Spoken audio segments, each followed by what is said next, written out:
her experience developing reentry best practices. Please welcome Dr. Stephanie McGency.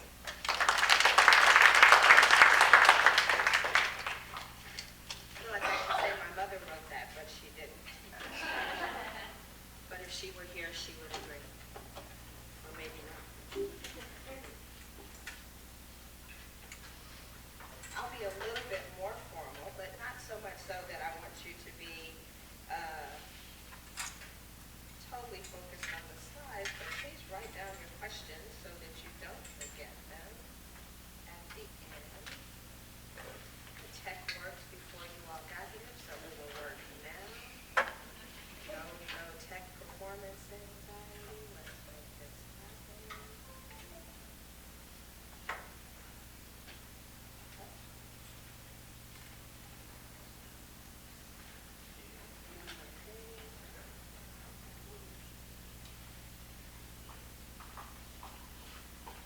So you will need your cell phones for a part of what I'm going to say.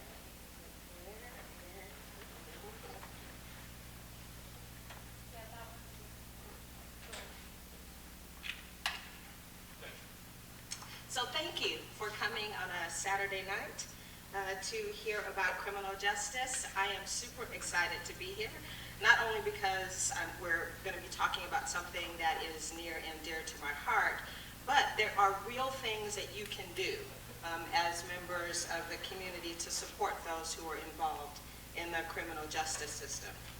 We have a lot of things going on, and I forgot to do one other thing, in our society right now that are stressing us out. Is that an understatement of the century? So I want to do just a really quick pulse check on how we're feeling right now. So take out your cell phones and get ready to share.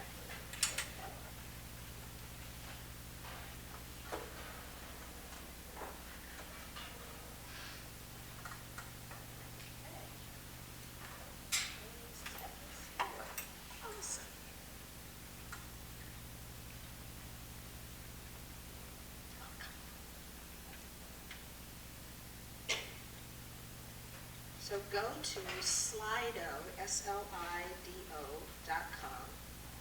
and you're just web browsing. You don't have to download an app or anything like that.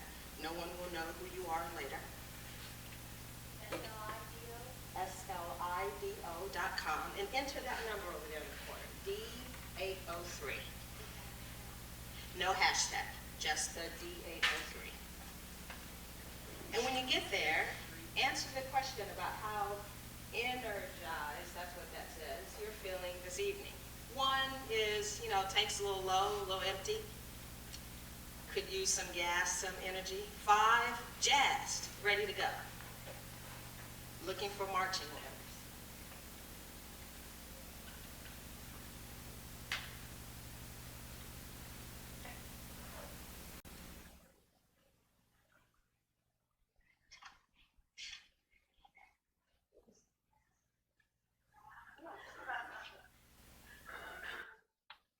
We're doing okay.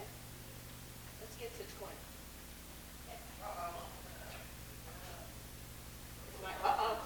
My grandmother would say we're fair to middling right there. We need some of what the 9%ers over here have that are at a 5. Okay, let's stop. We're at 25.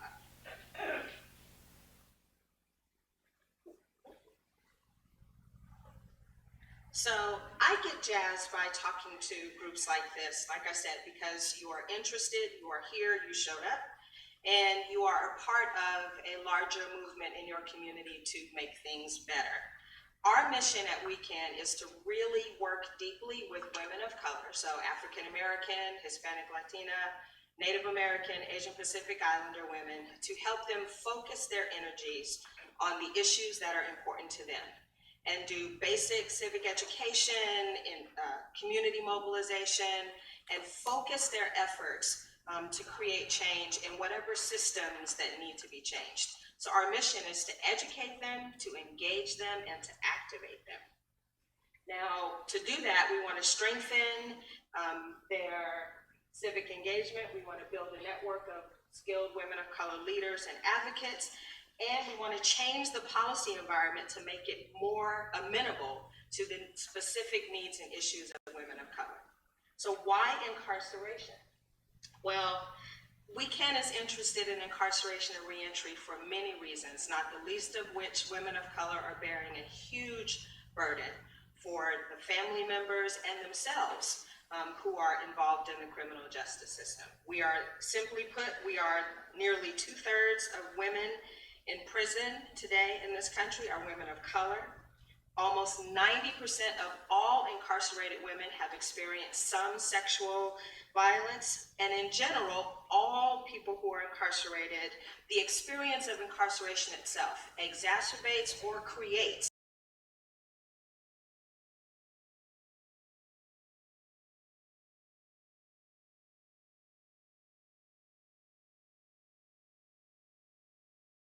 for those who are involved. One of the things that often gets lost in the soup. We just heard an interesting presentation about some of the legislative activity in this General Assembly. Lots of change happening at the local and state level, and some interesting things moving at the federal level as well. But whether or not it's on your radar, we are spending a lot of money on it, and we are deeply invested in it as individual taxpayers. So hopefully you will be even more interested and concerned about the outcomes. Take out your phones again and let's just take a quick guess as to how much we are actually spending on this issue here in the United States. A cool 150 million? Maybe 5 billion? Big jump to the 80?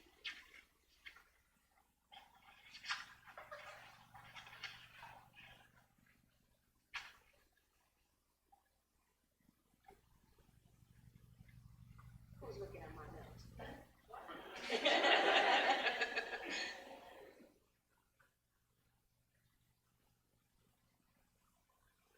We'll get to 25 again.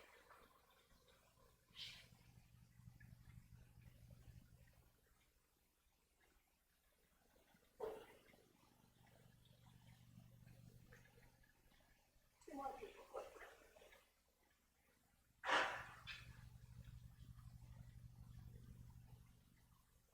So what is that 80 billion roughly that we're spending just on incarceration get us? Not enough. And just a couple of other things to point out. You can't really read this, but this cost to families is $2.9 billion.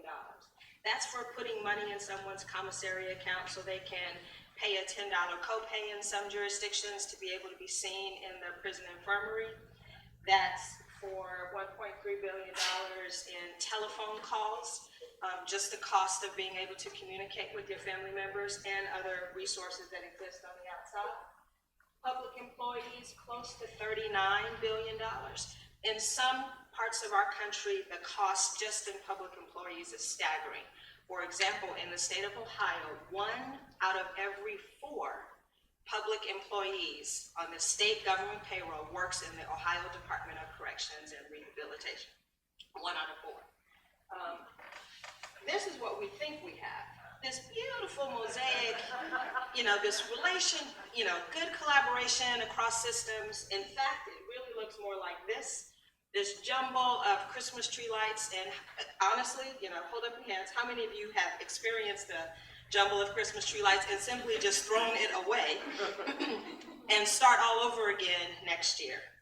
So we have a long way to go to get from where we want to be to where we are, or where we are to where we want to be. I've been working with the group for about a couple of years to really home in on reentry and what we need to do to improve outcomes for people as they return home. What is required is a much more coordinated system and connections, relationships, policies, practices, enabling legislation to improve the relationship between all of these actors that have a role in improving reentry outcomes.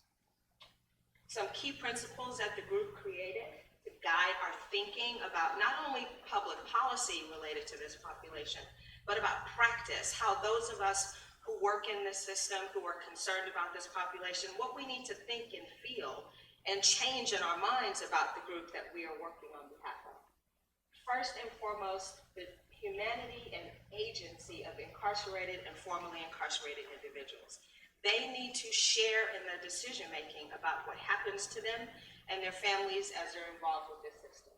That every person who is involved in these systems has dignity, and that should be respected, including the staff who work with individuals who are incarcerated and otherwise under supervision. That investing in reentry has benefits for us in public safety. The fewer times that someone commits another crime or recidivates in some other way, the less amount of law enforcement and other resources that we expend on folks who are involved in the system can lead to improvements in public safety. We all have a shared responsibility. It's not just the person who is incarcerated and their families, but all of us in the relationships that we have in the organizations that we work in.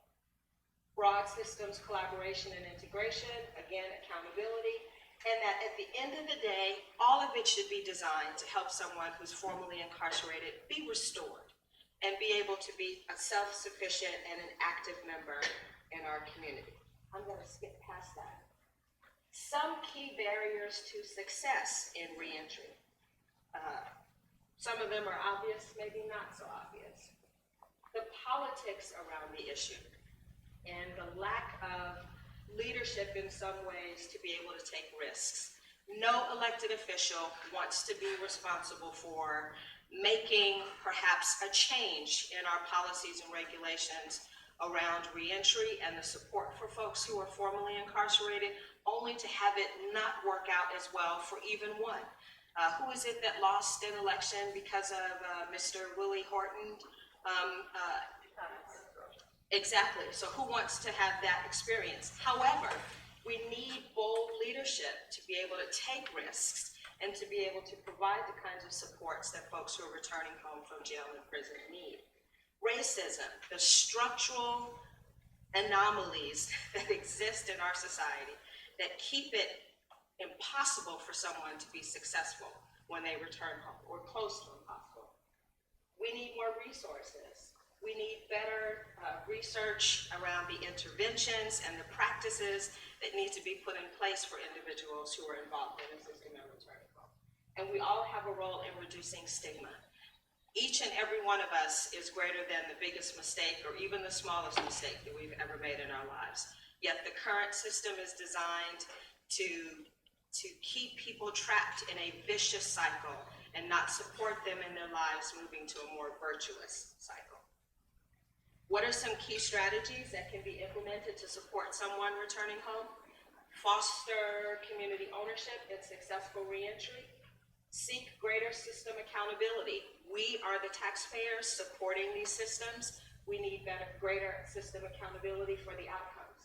We need to encourage our legislators to incentivize collaboration across systems and create systems where the walls between jails and prisons and community-based organizations and the resources that exist on the outside are much more porous, and that we are able to provide warm handoffs so that someone leaves jail or prison and they're already connected to the resources that they need when they get home.